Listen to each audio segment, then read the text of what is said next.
Кітаптың беттерін нөмірлеп шығу үшін 1392 цифр қажет болған. Осы кітаптың беті қанша? 1392. 1392 цифр берілген. Олай болатын болса, бізде бірліктеріміз 9-ға тең.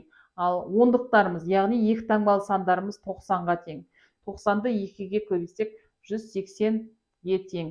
Яғни бізде 99 бет үшін 180 еді. Ал енді 9 қосылған теңдеуін құрып алайық.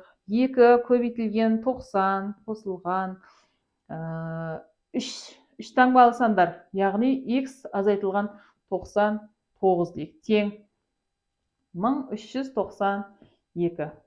Ықшамдайық, 189 болады қосындысы, яғни 3x азайтылған 99 тең 1392-ден азайтамыз 189-ды.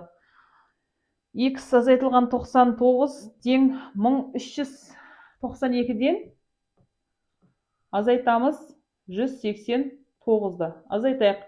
12-ден 9-ды азайтсақ 3, 8, 0, мұнда 3-тен 1-ді азайтсақ 2, 1203-ке тең. 1203-ке тең. Ал енді 1203-ті бөлеміз 3-ке. Өйткені көбейту болып тұр, біз бөлеміз енді. Бөлейік. 12-ның ішінде 3 4 рет бар. 12, 0, 0-ді түсіреміз. 3, 3-тің ішінде 1 рет бар. Яғни 401.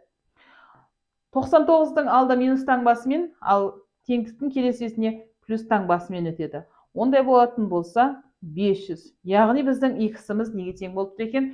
500-ге тең болып тұр екен. Жалпы беті 500 бет цифрланады.